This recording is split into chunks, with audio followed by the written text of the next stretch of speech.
Good evening po sa inyo, Senator De La Rosa. Good evening, Willard, at sa ating mga taga-subaybay. Magandang gabi po sa ating lahat. First of all, Senator, congratulations po sa inyong third place finish sa katatapos lang na election. Thank you, Willard. Thank you. Sir, ano po ang inyong magiging priorities as re-elected Senator? Well, at yung mga priorities ko last Congress na hindi na ipasa, ay i-refile ko ulit yun. Pagbalik namin sa 28th Congress, kalang batas ko na hindi na.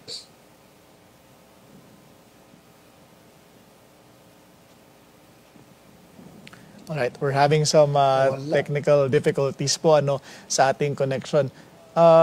Senator Bato, if you're still there, ano po yung ilan sa mga batas na pending pa ho na inyong balak i-refile agad-agad?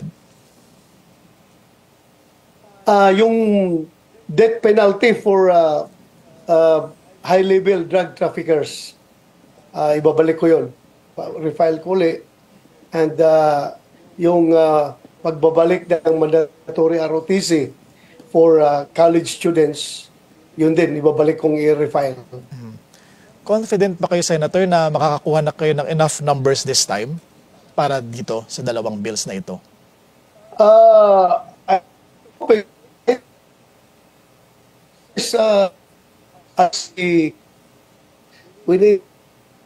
Kung hahantong kami sa botohan, makakuha ako ng effect margin. Sayang, sir. Talagang hinaharang yung makarating kami sa botohan. Kaya hindi umabot sa botohan. Okay. Pero nasa committee level, sir. Committee level ito itong nagdaang Congress, sir? Yes, nasa committee level yung death penalty. Pero yung ROTC, parang nasa taas na yan eh. I think that went beyond the committee level, nasa plenaryo na yan, nasa second reading na yan. So, most likely, this time around, ay pwede nating maipasa yan. Okay. Senator, any update po doon sa namumuong so-called Duterte Block? Bukod po sa inyo, nandyan po si Senator Robin Padilla, Senator Bongo, incoming Senator Rodante Marcoleta, Senator Amy Marcos. Liligawan nyo rin ho ba na mapabilang dito ang mga bilyar? Hindi pa namin niligawan. We're just hoping we're parang nasa the same page kami. So I hope na sasama sila sa block namin. Senator, ano po nakikita niyong vision para sa grupo na ito? Will you join the minority block?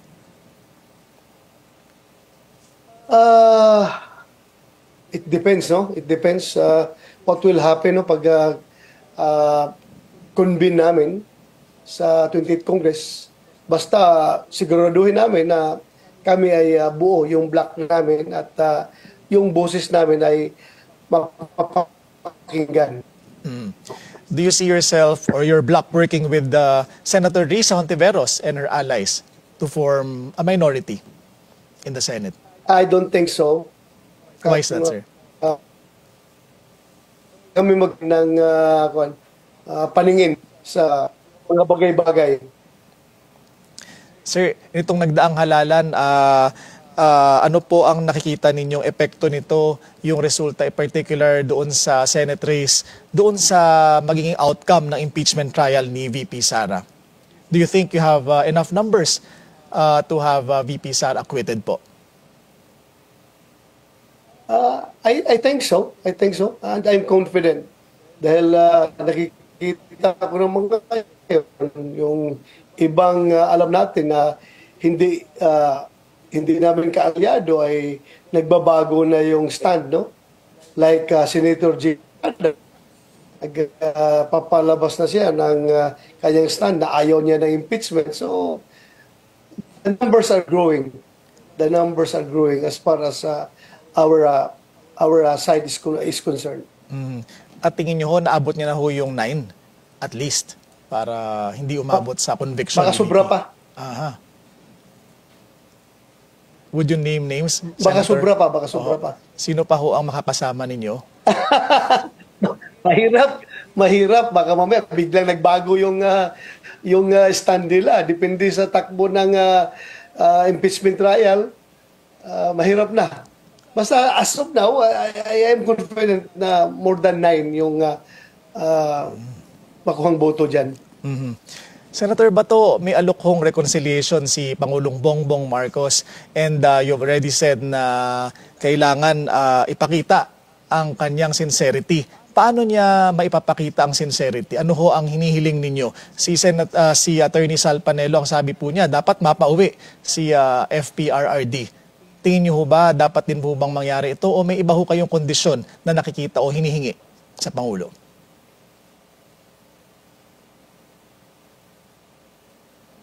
Aside from bringing back PRRD home, ay kung sincero talaga siya sa kaya sinasabi, unang-una niyang gawin is palayasin niya yung mga ICC investigators na andyan ngayon sa mga hotel diyan sa Pasay na nananakot sa mga retired na mga pulis na pinipilit nila na mag-sign ng affidavit na ididiin kami ni Pangulong Duterte. Otherwise, sila daw ang ididiin, yung mga pulis na nagtatawag nila. So dapat, kung sincero siya, itaguyod niya yung at tayuan niya yung kanyang sinasabi na wala ng jurisdiction ang ICC dito sa ating bansa. Sabi nila walang jurisdiction, pero ngayon ang dami mga pulis na pinapatawag doon sa hotel dyan sa Pasay para kausapin ng mga investigator ng ICC. So anong ibig sabihin yan? Mm-hmm. May ginagawa ho ba kayo, Senator, para i-counter itong ganitong mga hakbang? Well, magkaganda kami ng hearing. At yung mga tao na involved dyan, yung mga Pilipino na mga taksil sa ating soberenya, ay mananagot yan. Magpapatawag kami ng hearing. Mm-hmm. Kilala namin yung mga tao na sangkot dyan, na sige patawag ng mga pulis.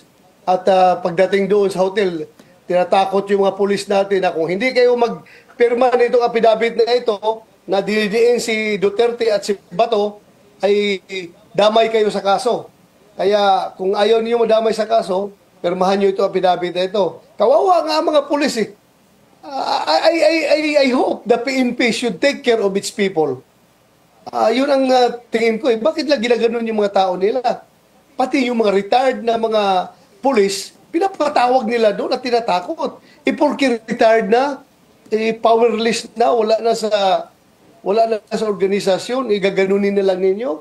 Hindi niyo kinoconsider yung kanyang serbisyo, na yung buhay niya na kanyang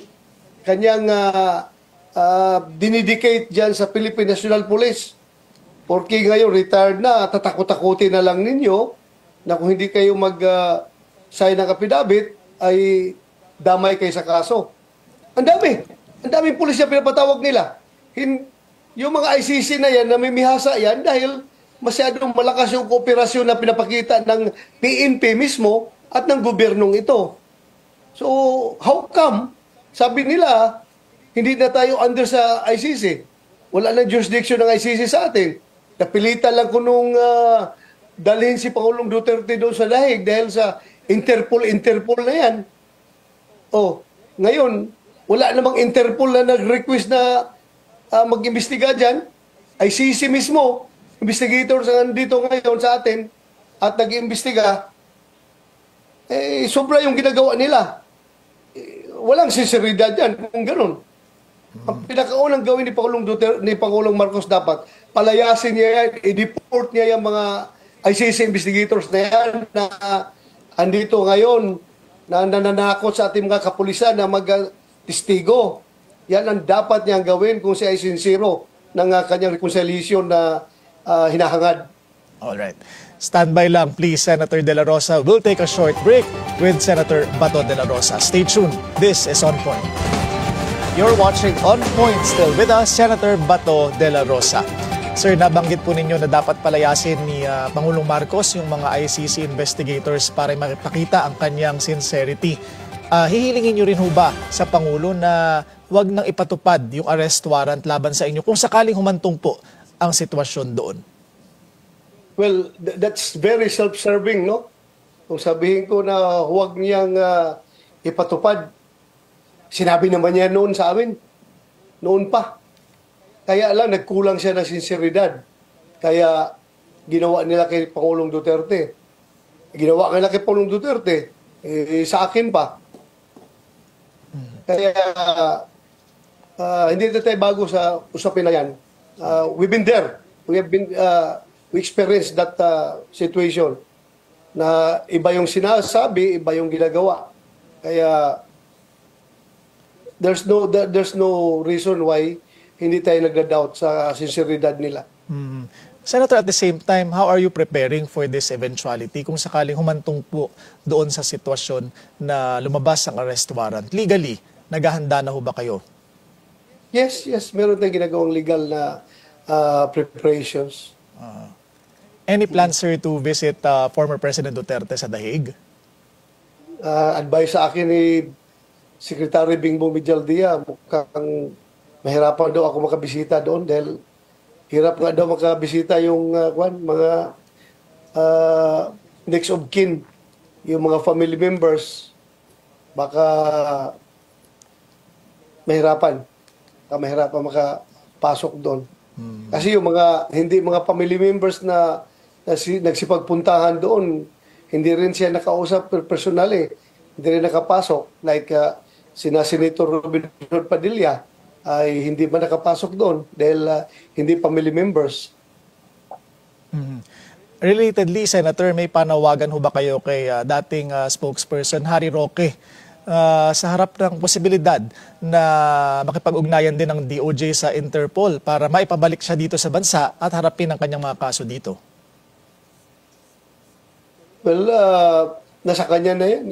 Abogado naman siya. He knows what to do. And he knows what he is doing. Kaya, hayaan mo na lang si Harry Roque doon kung ano yung diskarte niya sa buhay niya. So, I wish him luck. Good luck sa iyo, Harry Roque. I wish you good luck. Sir, balik tayo sa Senado. You are also a member of the CA, Commission on Appointments, particularly Transportation Committee at ES and the Presidential Communications Office. Ano po ang plano ninyong ipabusisi kapag isasalang na si ad interim appointee Vince Dizon for DOTR at si Jay Ruiz kung hindi pa po siya napapalitan by that time? So far, wala pa ako nakikita mga issues against them. At kilala ko rin naman yung mga tao na yan. Mukhang okay naman yung mga tao na yan. They are doing their job well. At kilala ko yan, before sila na-appoint, kilala ko na yan sila. Kaya wala akong nakikitang issues pagdating sa kanilang appointment, sa kanilang hinahawakang cabinet positions ngayon. Patungkol naman, sir, sa politika, malayo pa po, pero nagpahayag na po si Senator Risa Hontiveros na bukas siya sa posibilidad na maging frontrunner o standard bearer ng oposisyon sa 2028 elections. Tingin niyo ba magiging magandang contest kapag maghaharap sina Senator Risa at si VP Sara sa 2028, sir? Maganda yan. That's a good one. Ang tawag niya sa Bisaya, kumbate. Kumbate. Yan ang tawag sa Bisaya, kumbate. Meaning, sir, meaning? Meaning, kumbate, from the word kumbat. Ganda, pareho sila babae. At may balak ho ba kayong to seek higher officer? Dahil hindi rin ho biro na third place ang inyong finish nitong nagdaang halalan. Wala akong pangarap, Willard. Ang akin lang naman is manalo kahit number 12. Basta makalusot lang. Yun lang ang pangarap ko. Kung mangarap tayo ng mataas na higher position, hindi na pwede pangarapin. Kung para sa'yo, magiging sa'yo talaga yan. Destiny yan, Willard. Si Lord lang nakakalam yan sa ating kanya-kanyang destiny dito sa mundo. Hindi na pwede pangarapin yan. Kahit na uminom ka ng tubig sa plato o kakain ka ng kanin sa baso, kung hindi para sa iyo yan, wala talaga. Hindi yan mapupunta sa iyo. Okay. Sir, will you support a leadership change sa Senate presidency? Well, actually, wala pa kaming final na napag-usapan dyan. No? Yung Duterte Black. Hinihintay pa namin yung pag-uwi ni Senator Robin Hood Padilla from abroad. Hinihintay lang namin na magdating sila. Si Senator Robin Padilla at pag-uusap kami yung Duterte Black kung anong maging direksyon namin as far as Senate leadership is concerned. But personally, sir, are you satisfied with the leadership of SPGs? So far, so good naman yung nakita na-experience namin under the leadership of Senator Chis Escudero. Okay naman yung pagpapatakbo niya sa amin. So far. Wala kaming nakitang problema sa kanya. Kapag ka ganito, sir, what will prompt you to support a leadership change?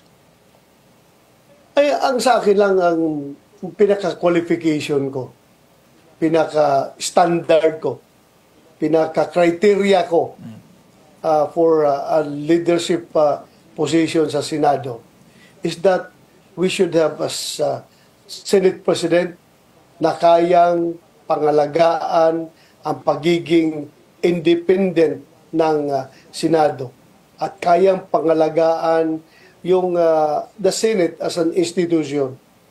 Yun lang naman ang aking requirement dyan. Ayaw ko ng Senate leadership na kayang-kayang diktahan, kayang-kayang hawakan sa liig o hawakan sa ilong ng ng taga Malacanang or ng ibang branches of government. Sa akin yan, is talagang ipaglaban niya yung Senado as an institution. And bukod kay Senator Chis, Sen Bato, sino po sa mga kasama ninyo at magiging kasama muli sa Senado ang may ganitong quality? Marami naman. Marami yan. Marami.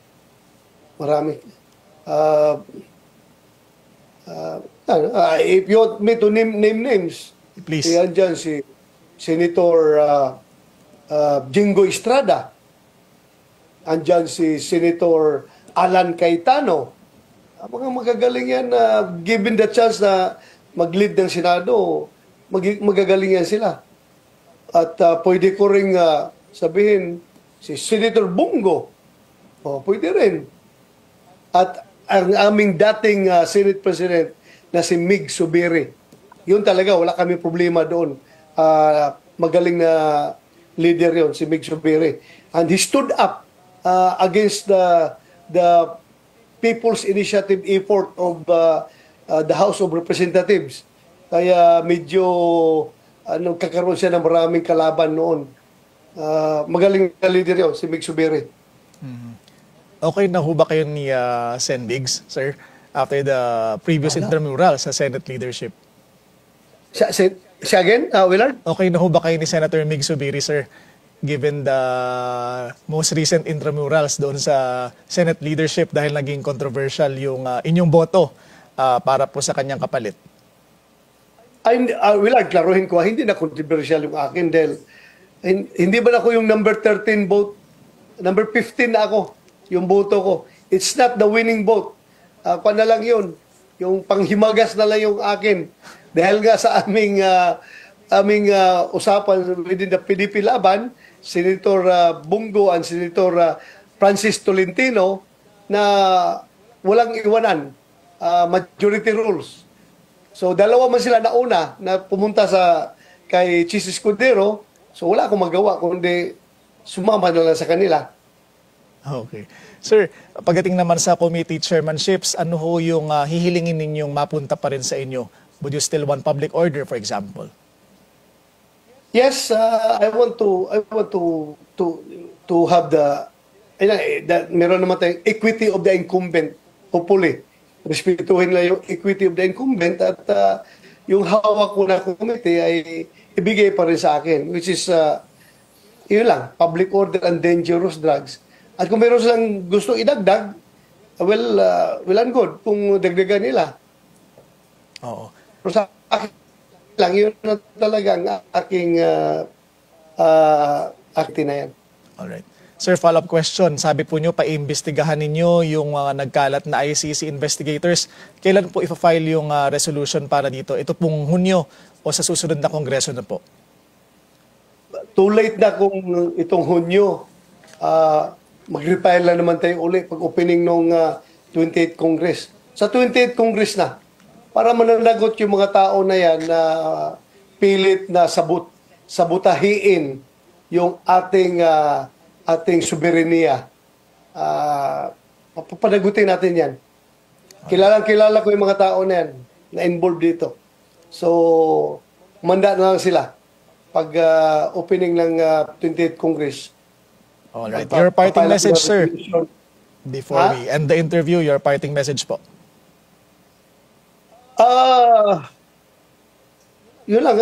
Thank you, Willard, for the opportunity na makapagsalita dito sa iyong programa at maparating ko sa ating mga kababayan yung aking stand on several key issues. Yun lang. Sana, I just hope and pray that magkaisa na tayong Pilipinas. We have to move on at wala na sanang grabing politika na mangyayari dahil kawawa ang Pilipinas. Kawawa ang Pilipinas. And everyone should show sincerity, both sides, kung gusto natin na magkaisa tayo at move on sa ating buhay.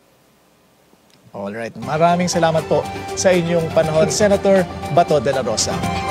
Thank you, Willard. Thank you. Good evening.